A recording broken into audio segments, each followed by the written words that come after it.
All right, welcome everybody. It's my pleasure to welcome everybody to Pediatric Grand Rounds. Dr. Hirsch is out of town. I think he's learning what's new and happening in pediatric rheumatology somewhere. So he sends his regrets, and it's my honor to start with land acknowledgement before announcing our speakers. The land acknowledgement is really to acknowledge the Ramaytush Ohlone people who are the traditional custodians of this land. And I actually always think it's important, not just because of the complicated history, to pay our respects to the Ramaytush Ohlone elders, but also to recognize that what really was so important to them, which was community and having a community approach to how they live together, is for me one of the underpinnings of what we're trying to do with Grand Rounds, is really celebrating our community and bringing people together in this new era post COVID that is partly over Zoom and partly in person. But it's nice always to see that we do get a decent audience here to learn about whatever the new topic is that we present. And today it's about leveraging foundational science to address treatment gaps in coccidioidomycosis. I can't say that word. I've never been able to. Whenever there's a kid in the ICU with this disease, I'm like, yeah, that kid. I don't like that, the kid in bed 4, but I'll have to, do it that way. Anyway, so our speakers today are Christina Homer. Dr. Homer is a physician scientist in the Department of Medicine, Division of Infectious Diseases. She's completing her postdoctoral research in Dr. Sill's lab, launching her independent research program studying the pathogenesis of that fungal pathogen. You can read it over here, with a focus on secreted factors, including proteases. In her clinical practice, she focuses on infections in immunocompromised patients, especially fungal infections. And she is joined today by our own Dr. Jane Symington, who is a physician scientist in the Department of Pediatrics, Division of Infectious Diseases, also completing her postdoctoral research in Dr. Sill's lab. Also working on launching her independent research program, studying the host pathogen interactions. And her clinical interest includes patients with invasive fungal infections and patients with inborn errors of immunity. And we're really excited that the two of them are teaching us something that I at least don't know anything about. So welcome. Thank you very much. We're very excited to talk to you today about our work on, sorry, there we have it. Okay, on our work where we're trying to leverage foundational science to address gaps in coccidioidomycosis. Now, we have learning goals. We'll say the first one is that maybe you will know how to spell or say coccidioidomycosis. By the end of this, we will repeat it so many times, but hopefully somebody will get that. But sometimes we will say cocci for short, and that's something that you can all do too. So the 3 learning goals for today's talk are to describe the shifting epidemiology of coccidioidomycosis and its impacts on specific historically marginalized patient populations, to understand the challenges of coccidioides biological research and how this has led to a paucity of current effective treatment. And third, to describe how new biological discoveries in coccidioides, or cocci, will lead to new treatment strategies for coccidioidomycosis. Now, many of you have either heard this as cocci, the thing I don't want to spell, or as valley fever. And so this is an illness that's caused after inhaling a fungus that's found in the environment. It doesn't cause disease from person to person. And we're seeing more cases and more conversations in the media to describe people who are getting this disease. Including most recently, there was an outbreak of valley fever from a music festival that was in the endemic region. Lightning in a bottle. How do you get this? You don't get it from people. The spores of the fungus grows in the environment, in the dirt. When you disrupt the dirt, it gets caught up in the wind. People breathe it in, and in the lungs, it goes on to cause the actual disease. What it does in the lungs is still something we're all trying to understand. But what does this look like in your patients? So it can present as almost everything. So it's one of the great mimickers, and something that, many of it can be the correct answer to pretty much every presenting symptom in California. So if a patient presents with fatigue, cough, difficulty breathing, fever, night sweats, muscle or joint pain, chest pain, weight loss, or rash, these can all be some of the common presenting symptoms for coccidioides. And although many people will have acute or pulmonary coccidioidomycosis, there will be a few that can get disseminated disease where it goes and it causes an osteomyelitis, so an infection of the bone, or it can even in a smaller number of people can cause a meningitis. Now, this is what the California Department of Public Health shows for all patients, but looking at a pediatric cohort. So there was a case series from children in an ID clinic in an endemic region. And these were just their patients with cocci in the present over 1 year. And these are a few of the things that I really wanted to highlight about this disease in pediatric patients. First, more of your patients will have acute or pulmonary coccidioidomycosis. So in this case, it was 83% of the patients that they had with cocci in their clinic. And a smaller subset will have disseminated disease. A thing that's really important is on that second bar, most of these patients actually don't have any pre-existing conditions. So when we think about fungal infections, you usually think about it in patients who are immunocompromised, but that's not always the case with cocci, even in cases of disseminated disease. The other thing is that it takes a long time for us to diagnose these pediatric patients with cocci. Even in our acute pneumonia patients or pulmonary coccidioidomycosis, it took on average 16 days for our pediatric patients to be diagnosed. And in cases of disseminated disease, it took 51. So we're seeing this prolonged time till kids start having symptoms and get a diagnosis. And that leads to a large majority of them actually receiving antibiotics and antibacterials, and people thinking that we just can't treat their pulmonary disease. Or their other infection. And so really, there's a lot that we need to be able to do to better identify this in our patients. Now, in terms of what symptoms our pediatric patients are presenting with, so in the acute or pulmonary phase, most will have fever, many will have cough, that makes sense. You'll have some weight loss and some fatigue and weakness. In our disseminated disease, it can be pretty nonspecific with fever, less likely to have cough, though it can be there, and more weight loss, more of those systemic symptoms.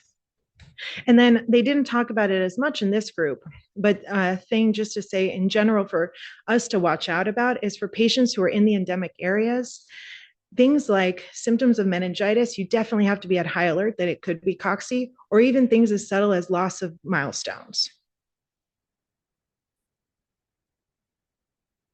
So coccidioides is found in the Americas. We're sort of familiar with it here in the Southwest US, where there are two species of coccidioides. Here in California, we have imidis, and then a little bit more east from here is Posidacea, and that's the species that's also found in parts of Central and South America. And this within California, I'll highlight where we practice, it's not the same in every county. So you really have to think about the geography of where your patients are coming from. On this graph, or this map from the California Department of Public Health, the darker blue are the higher incidence. You can see here in Southern California, more in that Central Valley area is where the highest incidents are. Although I will highlight that not too far from here, just east in the San Joaquin Valley, we still have quite a high incidence of infection. And that's where I think a lot of our patients at UCSF are coming from. And this endemic area is from a few years ago. We know it's actually dynamic and is spreading as the climate is changing. Coccidioides is associated with arid climates, and there's certain models that actually say that by the end of the century, the entire western half of the US may be endemic. So it's something just to be aware of and think about those border regions. Those might be starting to be higher incidence as well. And that's kind of the message. So in addition to spreading like geography, the number of cases have also been rising recently, as this graphic from CDPH shows. And so these are the case numbers for the yearly cases in the state of California.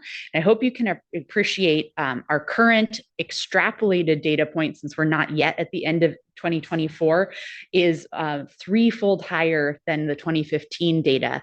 And so we're seeing this tripling of number of cases in the last not even decade alone. And we expect this to continue to rise. And part of the reason, and one of the things that's really important to also think about with coccidioidomycosis is it's pretty diagnosed. So in endemic areas where they did a test of every person that came in with community-acquired pneumonia, and they actually tested for cocci, about over 25% had cocci as the cause of their community-acquired pneumonia. But we only really test patients with community-acquired pneumonia for cocci about 6% in some of the endemic areas in California. So we really could be missing a large number of patients that have cocci. This has implications for their follow-up, but also because many of these will then receive many courses of antibiotics because we think that we just can't treat your bacterial infection, but it never was one. And so it's really important for us to better understand where cocci is, who potentially has it. All right. We also wanted to highlight some certain specific populations that coccidioides affects. So I think wanted to address a finding that probably a lot of people in this room have heard about. There are some historical studies of coccidioides infection that have estimated that despite an equal risk of primary infection, that there's a dramatically increased risk of dissemination in Filipino American and African American people. Unfortunately, what the definition of race in these studies is unclear, and they didn't take into account social and social determinants of health. A more recent study in a large veteran population did recapitulate some of these effects, although the magnitude of the effects was much smaller. And I think what we know from sort of reevaluation of these historical studies is that they aren't able to deconvolute the socioeconomic factors such as different professions leading to increased exposure risk or different doses when people are exposed. Other factors like that, equitable access to healthcare can really impact the outcome of infections.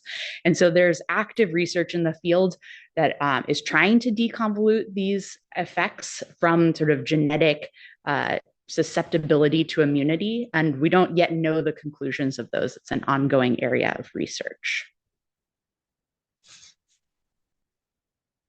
And we also see that there's a disproportionate impact on very vulnerable people. And so one of the areas where this is most actively seen is in our correctional facilities in the state of California. So over 25% of all of our correctional facilities in California are in areas of high cocci incidence. And so from 2007 to 2011, 19% of all cases of coccidioidomycosis diagnosed in California were diagnosed in people who were incarcerated. That is a huge number to think of. And although we've tried to make some changes, people have tried to mitigate dust or dirt exposure, because remember, this doesn't get passed from person to person. We still have a hugely high incidence in this population. So this disease is affecting vulnerable people as well as all of us in the environment, in the community. Right. Then we wanted to highlight some challenges in treatment. I think most people know fungal infections tend to be challenging to treat to begin with. With coccidioides, there are unfortunately only two classes of antifungal drugs that have efficacy. There are the azoles and then amphotericin, which has the downside of being available only intravenously and has a lot of nephrotoxicity that limit its uses. The other challenge for coccidioides is that we don't seem to be able to cure this infection in people who have meningitis or disseminated infection. And this, the data from this comes from a small but very dramatic study in which the study or the authors discontinued azoles in 18 patients who had disseminated coccidioides. Most of them had meningitis. Some of these people had been treated for years with azoles. And despite that prolonged treatment, 14 of the 18 of them had relapsed during the study period, and then they actually ended the study early due to safety concerns. So based on this, we don't have any data to suggest that it's safe to stop treatment, and we have to recommend lifelong treatment for these types of serious infections, which I can imagine, as you imagine, in a pediatric population has large ramifications because of the sheer duration of treatment with often toxic drugs. And I think that one of the reasons why we have such limited treatments is that coccidioides is an unusual fungal pathogen. So it's one of the thermally dimorphic fungi, which you might remember from board studying. This group of fungi grows in the environment as one form, which are these hyphae, these filaments, fuzzy mold. And then once they get inside of a host, they transform into an entirely different morphology. And most of them form yeast, which we're used to seeing clinically. But you might notice that the coccidioides structure is quite different. So zooming in onto coccidioides life cycle here, as I was saying, in the soil, it grows as hyphae, which produce these spores called arthrochonidia. And those are what are kicked up into the dust and inhaled to start the infection. And once inside the host, through processes we really don't understand yet, the arthrochonidia round and swell into these initial spherules, and then they segment internally to form hundreds of endospores, a different spore form. And these rupture out of the spherule and are the particle that we think disseminates the infection throughout the body. This whole process is called spherulation, and it's required for coccidioides virulence. But spherules are unique to coccidioides. We actually don't know any other organism on Earth that makes this structure. So we don't have other research to guide us. This is something we have to figure out de novo. And since this lack of knowledge of the host form of the infection has really translated into a lack of treatments, because we don't know most of the proteins that we want to actually target with drugs. There have been other... Where does the sexual phase happen? The sexual phase has actually not been reported yet. We've seen, there are signatures in the genome of sexual, that there is a sexual phase, but there's one group that may have been able to recapitulate in the lab, and we're eagerly awaiting that publication. Thanks. So there have been other barriers to coccidioides research as well. It requires something called biosafety level 3 containment, which is an ability that most labs don't possess. And we work in specialized facilities wearing specialized PPE to do all of our experiments. And then there have been really previous challenges in gene editing for this organism, which is all translated into only 7 mutants in coccidioides being published, which compared to other fungal pathogens, there's thousands of mutants in the literature already. And we've had minimal transcriptomic data. So Dr. Symington and I have been working to rectify this. So we both know how to work in the BSL-3 and do that quite regularly. We're also using CRISPR-Cas9 technology to transform the throughput of genetics in coccidioides, and that's working well for us. So we have a lot more mutants that we're working on publishing. And then we've both been collecting a lot of transcriptomic data to really lay a roadmap for what molecules we should begin to target to treat this infection. So I'm going to tell you about my work on a coccidioides protease that's required for virulence. And I have been studying secreted proteases because I think they're great treatment targets. There's ample precedent that secreted proteases are required for virulence in many pathogens, bacteria, viruses, other fungi.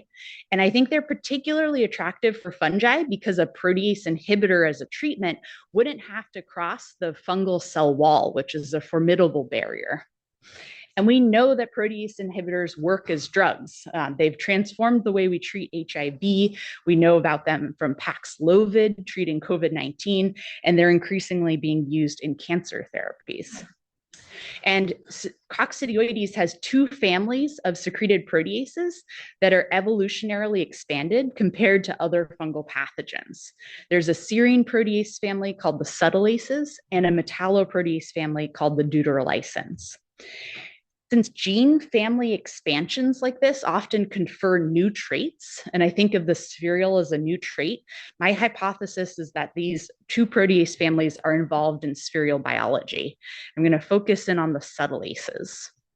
This is what a subtilase looks like in coccidioides. There's a signal P sequence that predicts that it'll be secreted, and then the active protease domain here, the S8 one, and then an inhibitory domain that helps to fold the protease domain and keep it from chewing up coccidioides itself. Then if we zoom out to the whole family, 14 of the 18 look exactly like that, and there's a few exceptions down here. So I show that image mostly to say, yes, a large family is pretty difficult to research. One of the ways I've been addressing this is to use class-wide protease inhibitors to interrogate the function of the whole family at the same time. And this is an example of one of those experiments. So here I take those spores, the arthrochonidia, and I add either vehicle control or a protease inhibitor, a serine protease inhibitor. And in the control cells, these spherules form and release endospores, as you can see here. However, in the presence of the serine protease inhibitor, I see delayed germination. These are all still the arthrochonidia. And then when some of them do germinate, it's part spherular, part hyphae until the culture is taken over by hyphae. So inhibiting serine protease activity shifts cocci from the host form, the spherular, to the environmental form. I also wanted to know if this played a role later in spherulation. So I first generated spherules, and then on day 2, I either added the control or the serine protease inhibitor. And while control spherules went on to release endospores, the inhibited ones did not. So serine protease activity is required for endospore release as well. So I wanted to know which of the 18 subtilases are responsible for these phenotypes. And I turned to transcriptomics that I had been doing to help me at least categorize them and start generating hypotheses for which ones were involved. So here at all of these time points of spherulation, I've done RNA-seq. And using that, I was able to learn a bit about the categories of expression for these subtilases. So on this graph, the y-axis is the logarithmic counts per million of RNA-seq reads. So the higher the number, the more abundantly this proteases are produced. And each color here is a different subtilase. So I'm showing you 6 examples. So what I found was that there were some that had an early peaking pattern here in green, some increased throughout spherulation, and then there were 2 only that had this pattern where they were not very well expressed and then suddenly increased in abundance on day 3. And that's when I started seeing endospore release in these samples. And so I'm going to tell you a short story about sub 1 and then another one about sub 6 in green. So starting with sub 1, I was very interested in this one because of that expression pattern where it's restricted to post-endospore release in spherules. And in those conditions where there are a lot of endospore release, it's one of the top 10 most abundant transcripts in the spherule. So the cells are producing a ton of this. That is also true at the protein level, where we saw the actual protease itself in mouse and human lungs during coccidioides infection with no enrichment for the pathogen, which is pretty remarkably abundant. So I first wanted to ask, how is sub 1 contributing to spherular secreted protease activity? So I used CRISPR-Cas9 technology to generate a sub 1 deletion mutant, and then I grew spherules from that mutant and wild type, and I took the supernatants that contain all of their secreted factors and used them for this experiment to do multiplex substrate profiling mass spectrometry, or MSPMS, which is a technique developed by the Craik lab here at UCSF. In this experiment, we take a defined library of peptides, so lots of different protein sequences, and add either the wild type supernatants, so these contain sub 1 and other proteases, or the sub 1 deletion supernatant, which just have the other proteases without sub1. Then we let them digest all of the peptides they're able to and identify the cleavage sites by mass spectrometry. From this, we can reconstruct the protease activity in these samples. And here I'm showing 2 independent deletions of sub1 for rigor.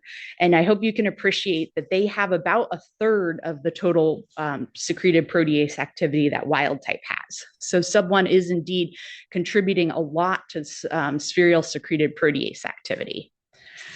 Next, I wanted to say, like, what impact does this have on the spherules themselves? It seems like it's doing something.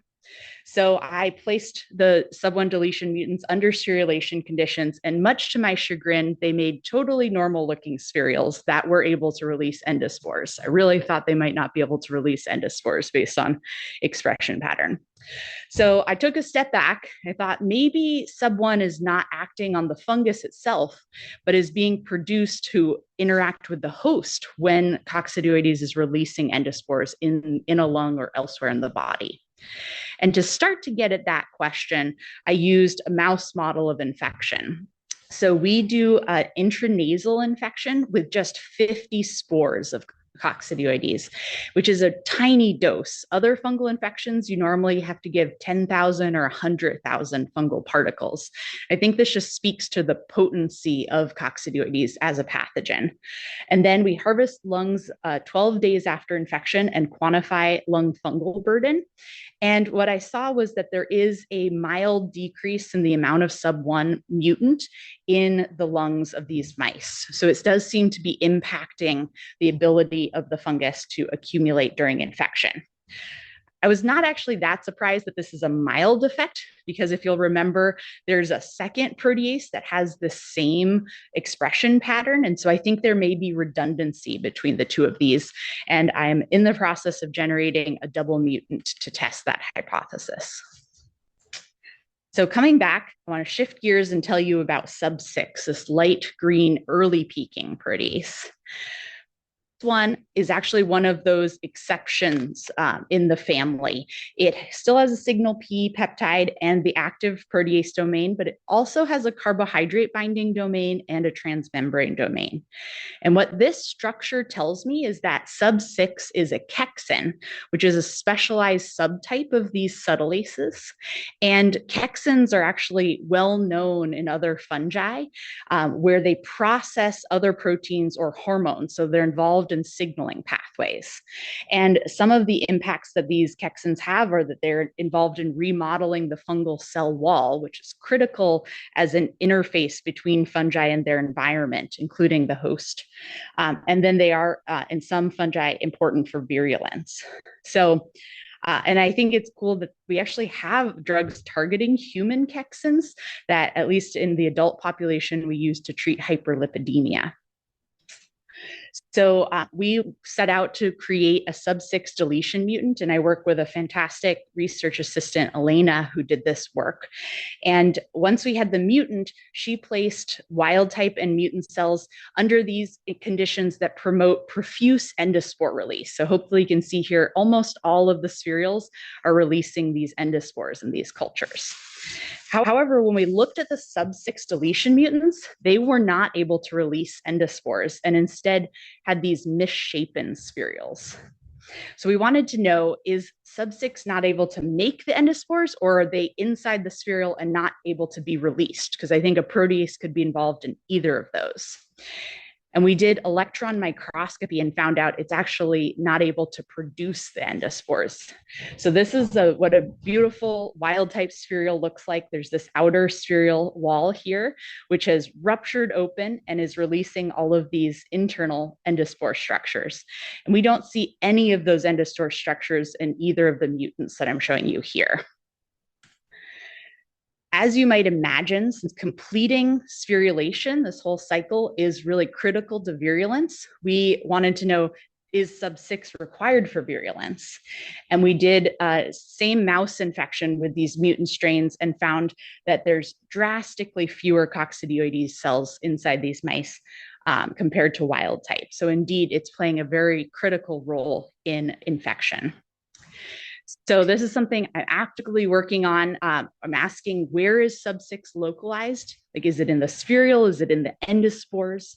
Given that these spherules are misshaped and other chexins are important for the cell wall, we're looking at if sub-6 is required for cell wall integrity.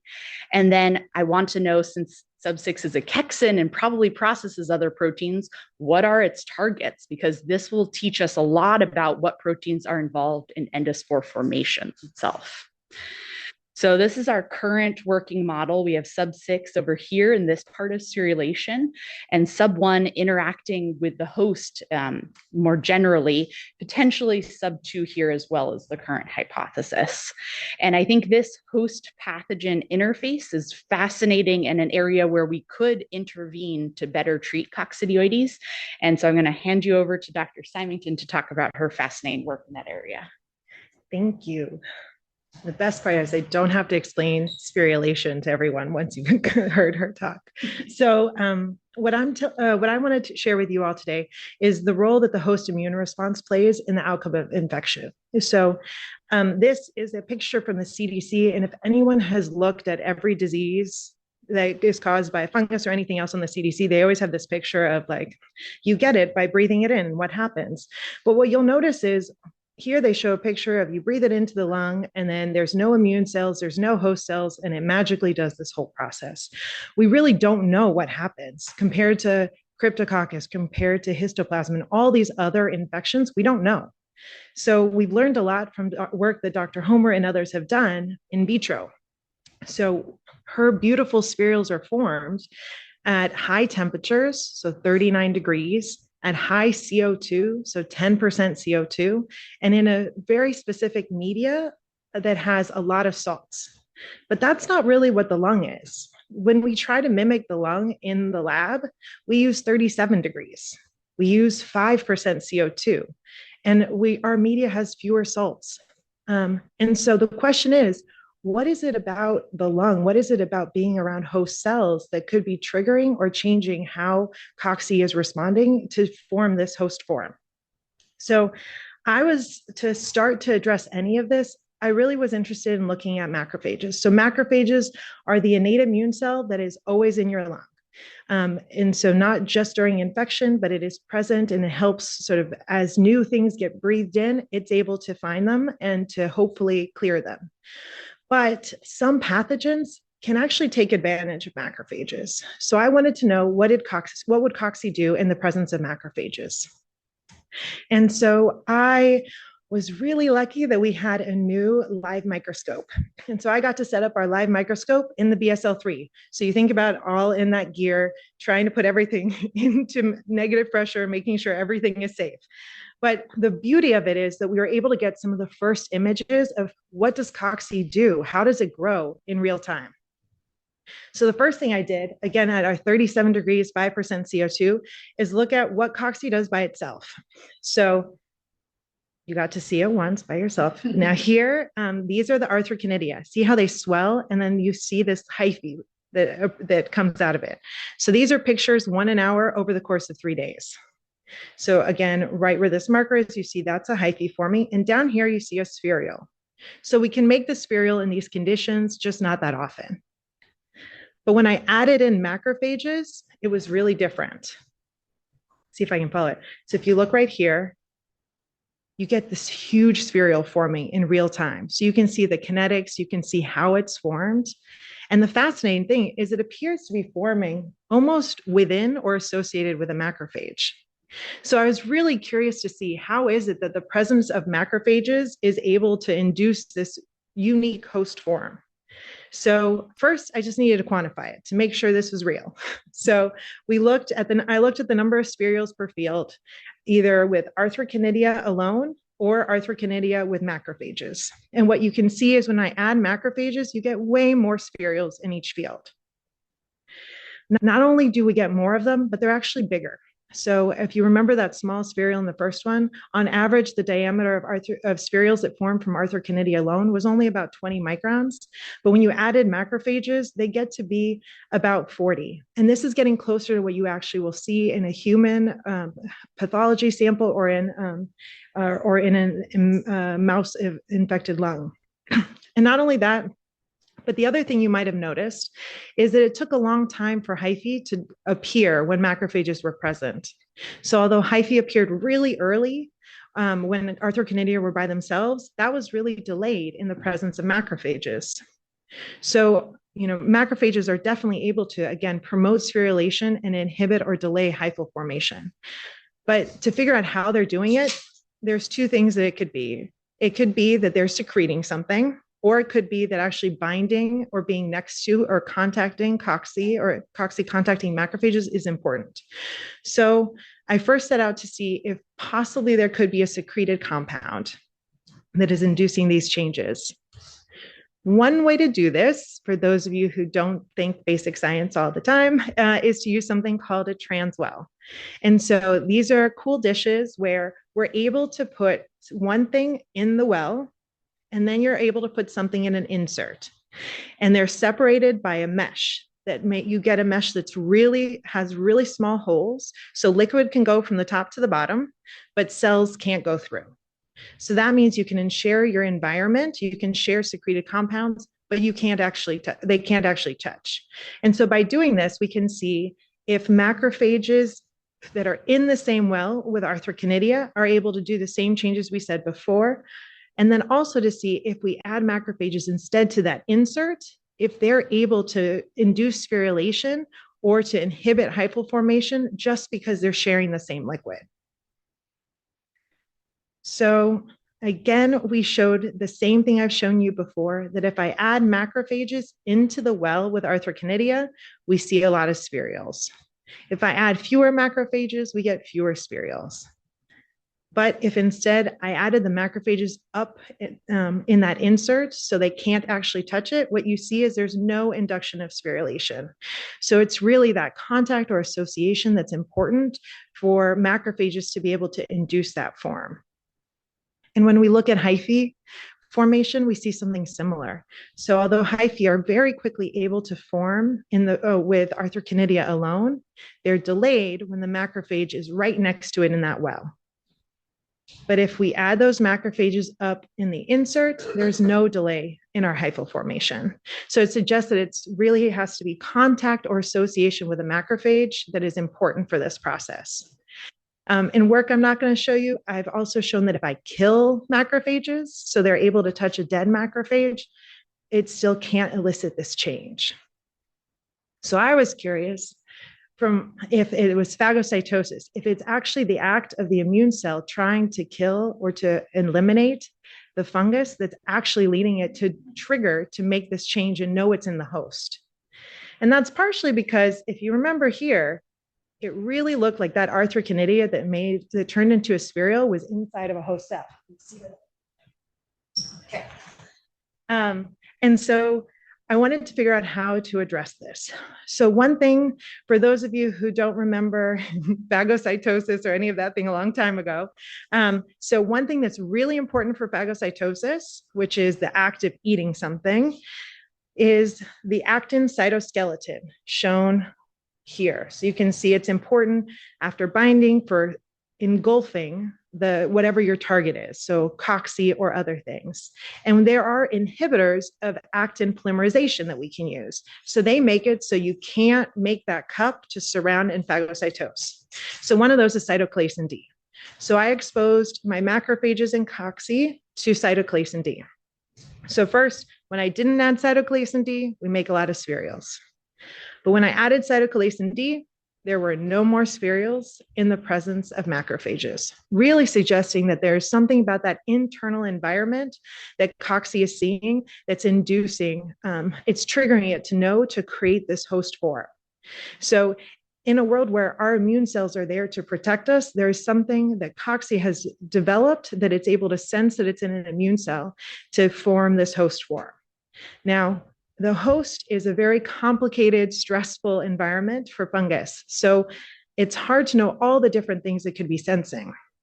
So I took advantage of a different approach to getting to see what cocci is sensing. And that is to look at the transcriptome changes of coccidioides when it's exposed to macrophages. So you saw some of the transcriptome things that Dr. Homer has done.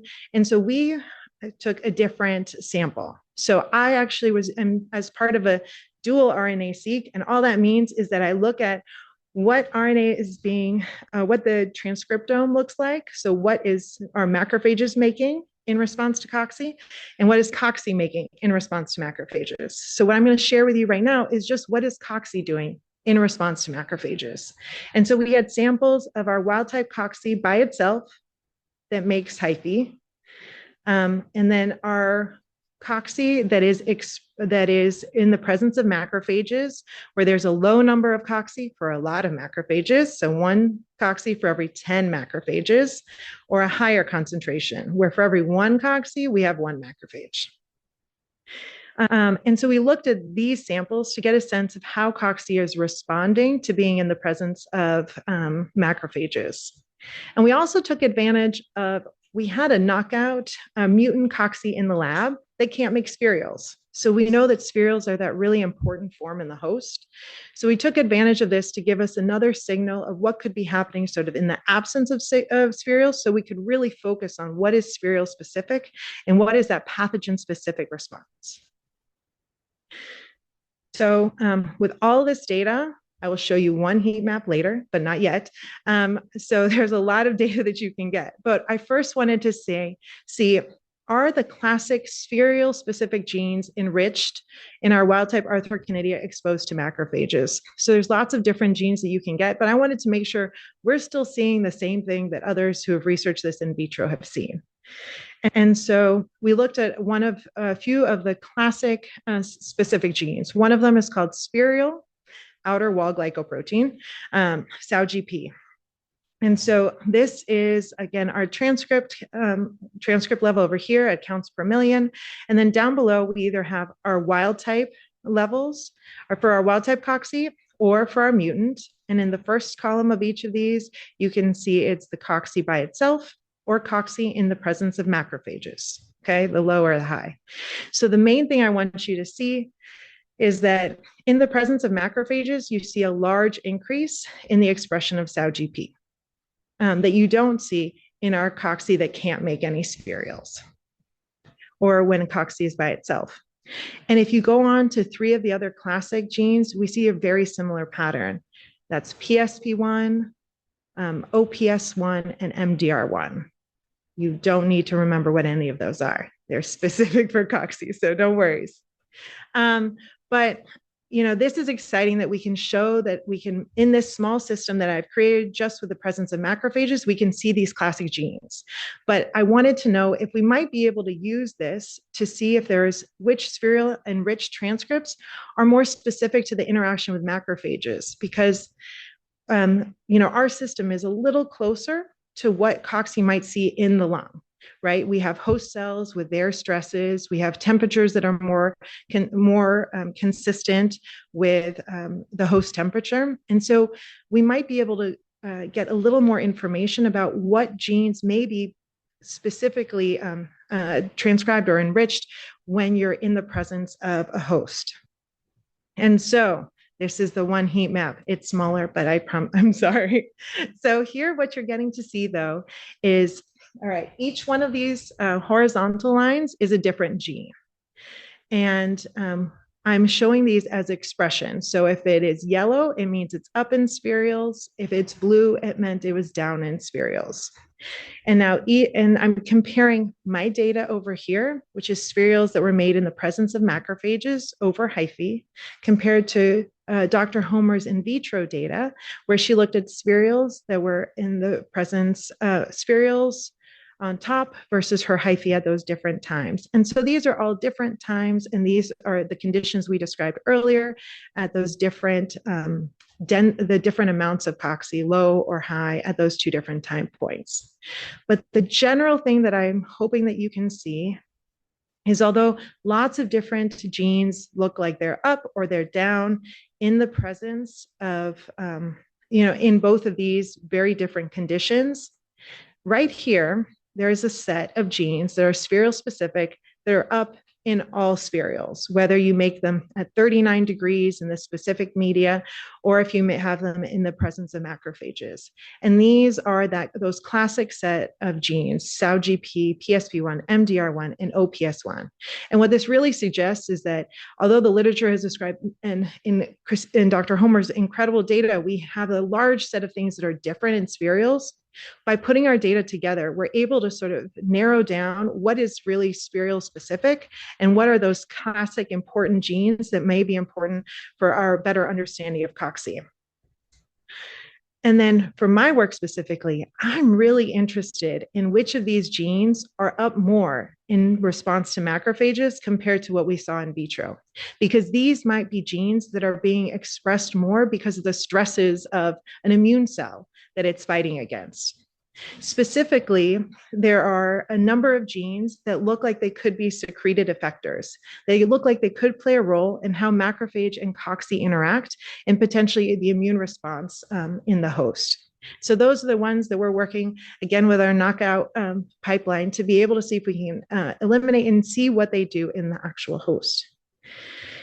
And so coming back to that initial slide, what I'm hoping is that with my work, I'll be able to understand how cocci is able to make this disease happen in the lung. You know, what we've shown in our model system is that uptake by live macrophages can promote the formation of spherules. So it could be that it's responding to those innate immune cells in that environment that is actually pushing it to form this, this host form. And the question is, what can we do to change this? Why is it that many people live in the endemic area and some people get sick and others don't? What can we do once people are sick to make a better host immune response? So because there's so much we need to know, first, there's a few things that I'm looking forward to. I want to determine how it is that phagocytosis by macrophages is promoting this spherulation.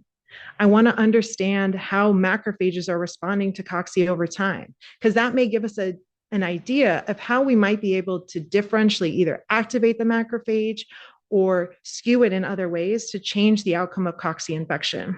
And overall, my goal is to see if we can influence this immune response to help people better eliminate or control the infection. So coming back to our learning goals, we hope that we have taught you that coccidioidomycosis is an important disease that's increasing in California and it disproportionately affects certain populations. We hope you'll be on high lookout for cocci infections. And hopefully we've given you some context as to why research on coccidioides has been limited and how its unique host form has led to few effective treatments, and then given you some previews into how new biologic discoveries in secreted proteases and cocci host interactions will lead to better treatments for coccidioidomycosis. And we wanted to thank our postdoctoral mentor, Dr. Anita Sill, for her mentorship in the lab, as well as our lab members who've helped to collaborate on this project, and then our departments and our funding sources. And we're happy to take questions.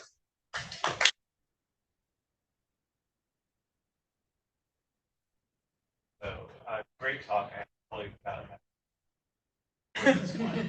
so I've noticed that you're using bone marrow-derived macrophages for this. So one question is, are you polarizing those into like inflammatory or regulatory phenotypes? And do you think that there is a role for tissue-resident macrophages that may be perhaps a little bit different from a bone marrow-derived? Yes. Oh, yes. So the question was first, if I am using any activation of my bone marrow macrophages. So I'm not. And so for those who don't think about macrophages all the time, there are so many different types of macrophages. So each macrophage does something different, and the way that they're all activated can make them different. Their sources are different. There's macrophages that live in our lung all the time. There's ones that get recruited. There's some that live in the alveolar spaces, some that live in the connective tissue. So that is, now that we have our mouse model up and running, I'm really excited to be able to address some of those questions. We have some colleagues that have and are able to isolate alveolar macrophages. So I'm going to be seeing if we can see similar phenotypes in those. And so that's really where figuring out if there's different types or flavors of macrophages that are able to sort of promote either the actual clearance of the pathogen versus those that are enabling its ability to make spirals is something I'm very interested in. But yes, we can talk later, please. Any more questions? I have a maybe I'll start with Jeannie.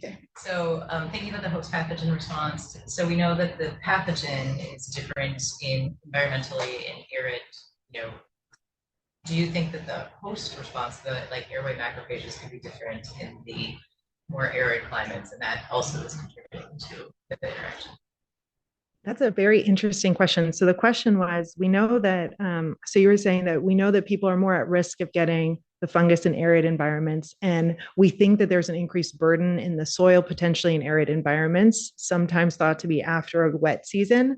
But the question is, could our lungs be at all different? In our macrophages, macrophages in the lungs have a lot of different jobs, including getting rid of particle matter, and that can skew them in different directions. So I don't think we've done enough good studies to show that, but I think it's a really interesting thing to think about. I mean, there's been more work that's done where you give somebody like a viral infection and then see what the outcome would, if in a mouse system they've given like a viral infection like COVID, and then see what it's like to have cocci after that. And so there's definitely different ways that you skew the immune response. I think we'll definitely be able to change the outcomes of infection, but we don't know that yet. But that's a very good question. Yeah, I can just add one point. I learned very recently from Dr. Leonakis, who thinks about climate change and how it impacts the immune system, that there is correlation, at least between like worsening weather events and to some degree hotter climates impacting immune function, although how, like what the mechanisms aren't clear, but I think it lends support to this idea that the immune system might also be changing. And then a question for you for thinking about secreted proteases within more of like, let's say the disease cycle than like the life cycles, the where how set up the diseases in the host. Is this something that you think could be a target of, because it seems kind of like maybe that could be a little bit like thinking about when the patient's coming to us, when they've already kind of had a setup of kind of further along in pathology.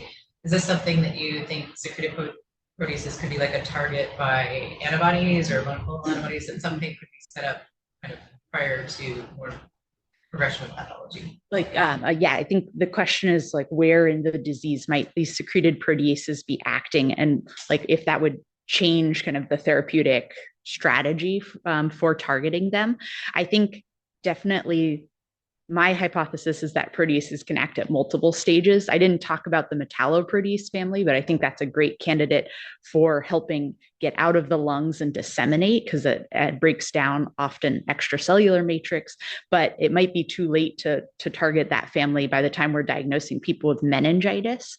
The cocci infections seem to be very inflammatory. Like the meningitis picture is highly inflammatory, and I think that could be driven by tissue destruction from the proteases. So in potentially inhibiting proteases, even at later stages, might decrease the pathology and allow time for antifungals to work, or as in the case of sub-6, maybe kill off cocci too. So I think, yeah, there's definitely, we don't have great tools yet to study the meningitis model for this fungus, but hopefully as we develop those, we can start to answer some of those questions.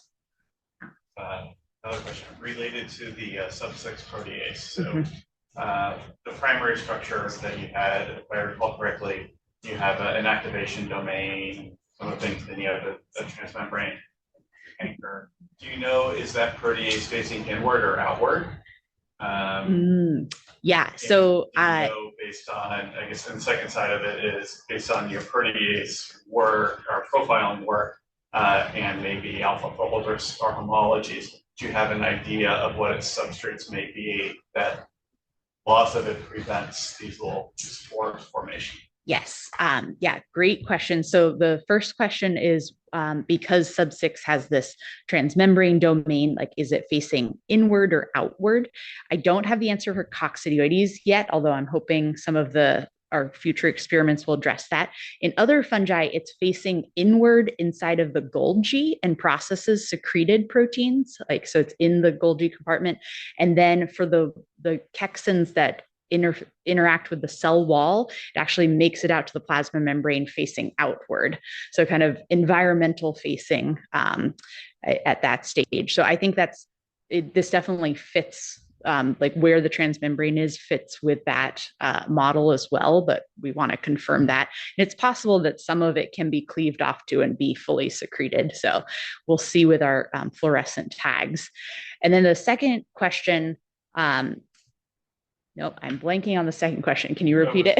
If you're either homology modeling or the protein. Oh yes, what its substrates might be. What its targets are. Yeah, so we have actually mass spec data submitted to our collaborators that we're waiting on to see if we can detect difference in processing to directly answer the question of like what proteins are processed by sub6 in wild type and then not processed in the sub6 mutant. So that might give us a more direct question. There is some like in other fungi, some chexins cleave before an arginine. And so there's a charged residue that you can use to predict it, but it's very non-specific. Like if you apply that to the coccidioides genome, which is 8,000 genes, you get like hundreds of potential targets. So I think we don't yet have a precise enough like sort of logo or sequence preference from other chexins to make that prediction. So we're going to do pull downs with a catalytically dead version of sub6 that should bind but not be able to digest its substrates. And then this mass spec approach of just seeing differential protein processing. Hopefully we can get to the substrate pretty soon for that one. I can't ask questions that smart, but I do now know, I think, coccidioidomycosis. Right? Yes. Woo, thank you. So thank you for that. I do have two questions that are of a slightly different nature. One is, and I might be totally wrong about this, but I was struck by the fact that you said that a lot of your culture experience are at 39 degrees and then the human body is more like 36, 37 degrees. And then you also said that global warming will make it more likely that coccidioides become endemic in a greater part of the United States. But if I'm not mistaken, I read not too long ago that the human body is actually getting colder. And so would that actually make it less likely for coccidioides being able to actually set up residence in the lungs, you know? It's an interesting, question, because you're saying there's data to suggest that our average body temperature is actually getting cooler and I think the theory that I understand behind that is that we have less like chronic infections that are driving that, and whether that might impact the way that spherules are made inside the host and maybe make it less common. Don't think either of us have tested lower temperatures, so we don't yet have that data, but that could be an interesting one just to see with macrophages at 36 degrees or if possible. I haven't lowered the temperature of it. I mean, we know that a lot of the studies that are talking about the differences in temperature, they're like, but the rectal temperatures are still higher. And so I still think that you may be more at risk. I don't think that it'll change that drastically, but I think it's still an area that we need to understand. I do think that the whole immune system is probably a little different at different temperatures. And so I think there's a lot of work that will need to be done there if we really are seeing those changes. And then one was sort of related to that question, regardless of whether there's some subtle changes with body temperatures. It's like a lot of the current concern around climate change is all about like, the Netherlands is going to be underwater, and all the drastic things that are going to happen with our entire ecosystem, and hurricanes, all that kind of stuff. But you actually don't hear so much in the popular press the impact on infectious diseases and human health from that perspective. So I'm wondering whether that actually needs to be sort of more spotlight. My other question. And so do you want me to tell this if they couldn't hear? So I think one of the, so Sandrine's point was to say that, we hear a lot about climate change and causes of natural disasters, but there isn't as much discussion, at least in the popular press, of the effect on infectious disease. I know this is something that we talk about in sort of the ID community. At like ID week, there was special sessions just on differences in climates and sort of in areas that used to be very cold and are now little warmer and areas that are getting much warmer. So I think we're having those discussions, but I agree it's something that we'll probably start hearing about more. And then We're seeing it as Yeah. a key decision therapy. Yeah. Well, I'm sure you're seeing it, but I like, that needs to actually be on the front page of the newspaper. That scares people, I think, more than hurricanes that might be somewhere else, But right? that was the whole story, I think, that we heard. Oh, that's right, yeah. Yeah, we're seeing dengue, Mhm. mosquito and fungal, Yeah. we're seeing them and we're changing our whole ID history. Yeah, and the whole areas of where we say what we say is endemic and how we think about it, and I think what Dr. Paul was saying in the audience is that dengue and other viruses that we think of as being not in the US, we're seeing that those are now are things we have to think about in the US again. We are at time, but I have one more question. Mhm. So we've had other people present as a duo or sometimes a team on topics that they work on as a team, and it's oftentimes this is this person doing something, this is the other person doing. But actually, I think this is the first time that I've seen a grand rounds that there were actually figures that said this is this person's data, that's this person's data in one figure. And I wondered if you could just comment on the collaboration here. Like, what are some of the things that has made that possible, and are there any challenges to it? Like, because I can imagine that, especially when you work together so closely in our traditional scientific world, where there's one first author and one like that, there might also some. I think we've been very lucky. I think Coxie field is one that has a lot of space. So it's really hard to do BSL-3 work. For a while there, it was a restricted pathogen. So you had to go through huge background checks to use it before they realized it's really hard to work with. And so no one would ever use it as a terrorist weapon when you could just get it in the Central Valley. So there's a lot of extra, there's a lot that needs to be figured out. And so we both come with different experiences and with different interests. And so I think it's been really exciting that we're both sort of approaching different sides of it that are really useful, but I can, as Dr. Homer is an expert in fungal manipulations, which she had done before. And so getting to use her expertise in helping come up with our mutants. And then I've done more mouse work and thought about the immune system more, and so doing some of those studies. So I think it's been really wonderful to get to have. And then we're both physician scientists in a lab of all basic scientists. So also after weeks of service, it's nice to be able to go and be like, so what do you think about this? But I don't know Yeah. No, I think you captured it. Yes, I know. Being in the BSL-3 together bonds you. But no, I think, like, as you said, like a small field like this, you work together and you don't want to duplicate work. So you're like, oh, you've already figured this out. Can you teach me so I can use it to answer the question I'm trying to? And so we've had a really great working relationship that way. And I think it just makes the research go faster, and yeah, it benefits both of us. Well, thank you very much.